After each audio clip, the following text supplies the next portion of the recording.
Hi, you can have family. It's Sheena, and we're back together again reading First Samuel. Today we're on chapter 14.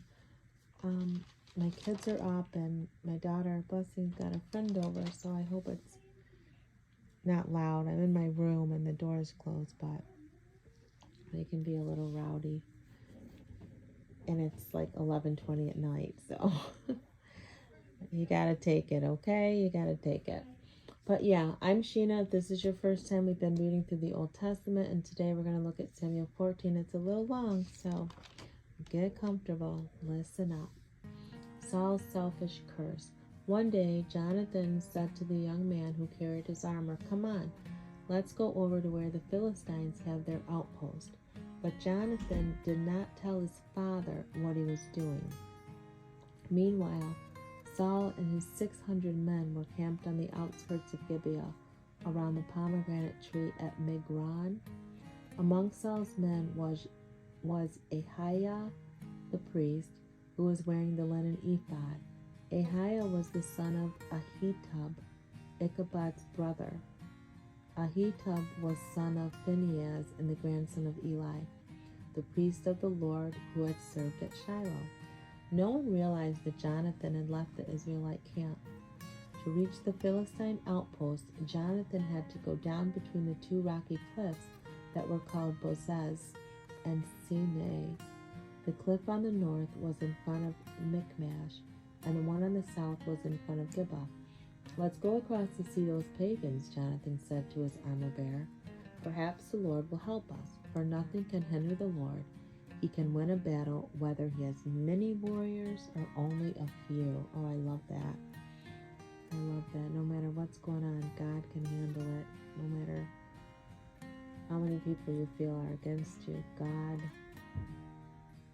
can win the battle. I love that.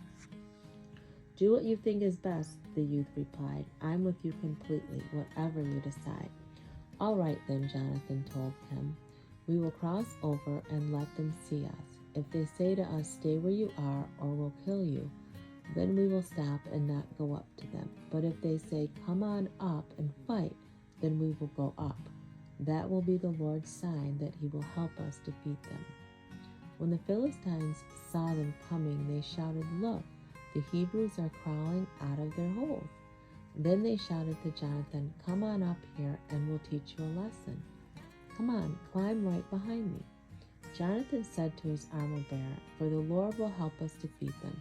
So they climbed up using both hands and feet, and the Philistines fell back as Jonathan and his armor-bearer killed them right and left. They killed about 20 men in all, and their bodies were scattered over about half an acre. Suddenly, panic broke out in the Philistine army, both in the camp and in the field, including even the outpost and raiding parties. And just then, an earthquake struck, and everyone was terrified. Saul's outlook in Gibeah saw a strange sight. Oh, I read that wrong. Saul's lookouts in Gibeah saw a strange sight. The vast army of Philistines began to melt away in every direction. "Find out who is in here," Saul ordered. And when they checked, they found that Jonathan and his armor-bearer were gone. Then Saul shouted to Ahiah, "Bring the ephod here." For at that time, Ahiah was wearing the ephod in front of the Israelites.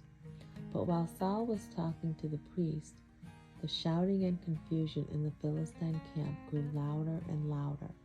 So Saul said to Ahiah, "Never mind, let's get going."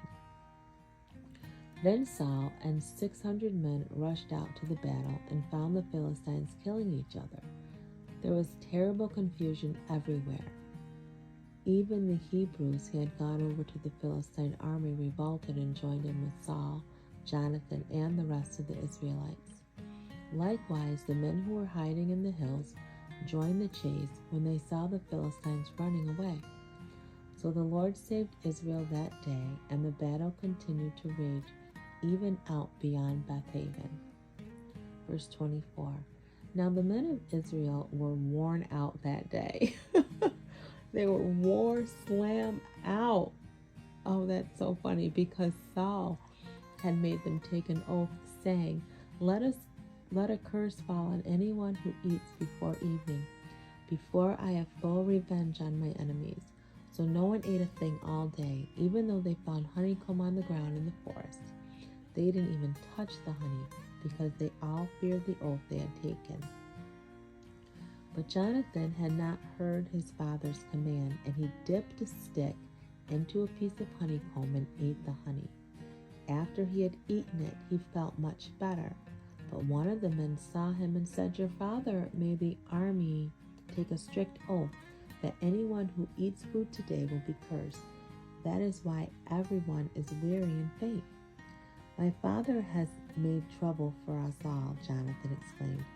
A command like that only hurts us.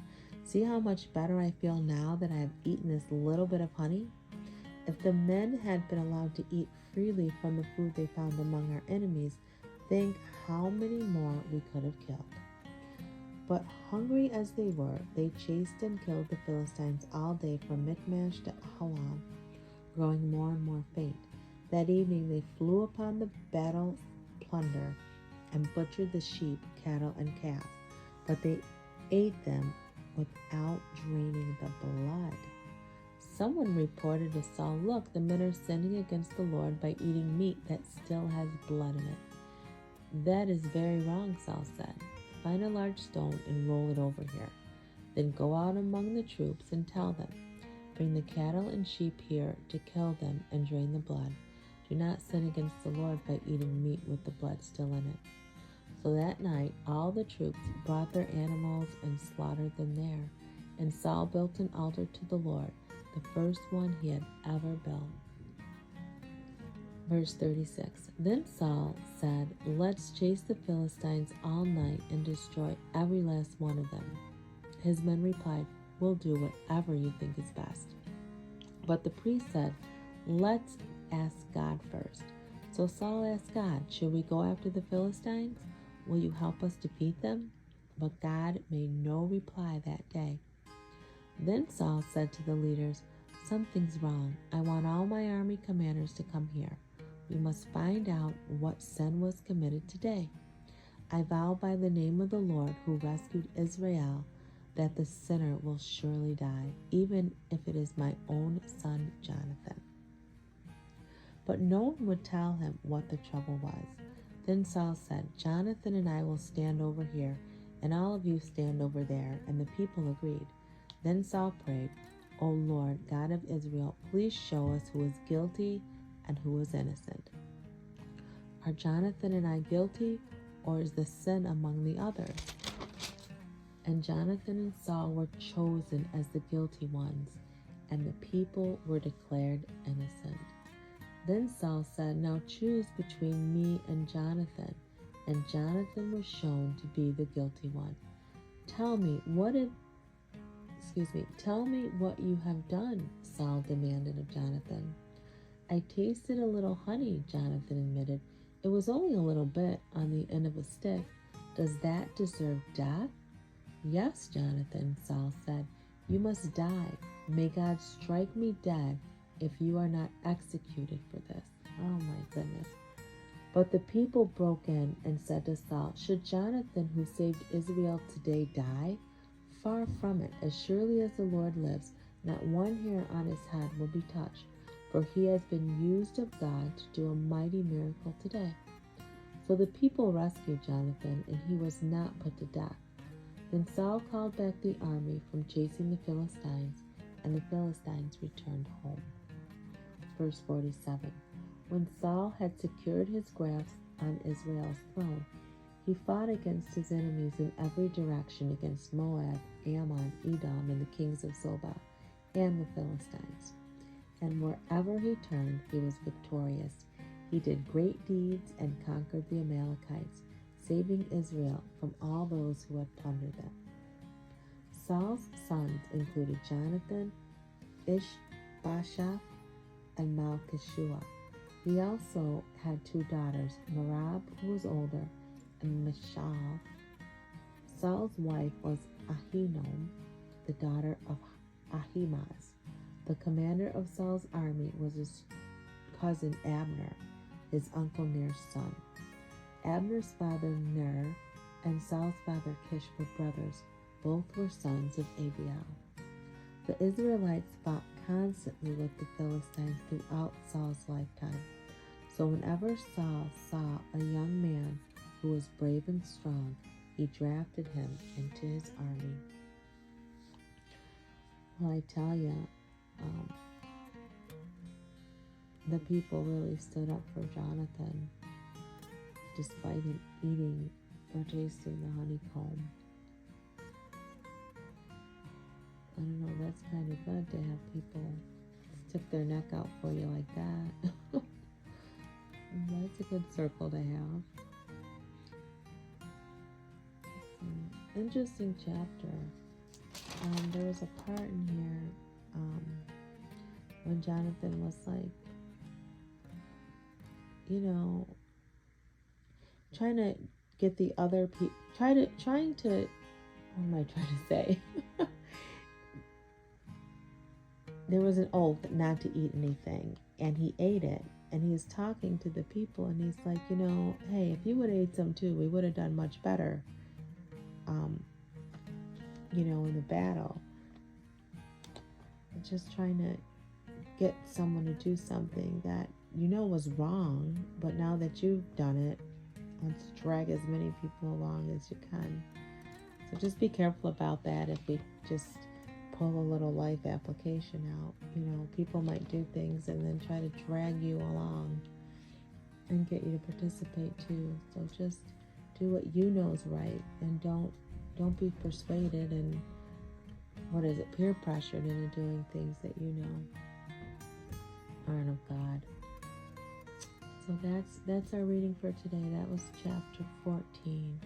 So we'll pick up tomorrow with chapter 15. So tomorrow for me is Saturday, and if you're listening to this in the morning, it's Saturday now. So tonight I'm going to go live and read chapter 15 of Samuel, maybe 15 and 16. So we'll see. So Lord willing, I'll see some of you live tonight. And always remember that true healing begins with self-love. Why? Because God is love and He lives on the inside of you. Bye.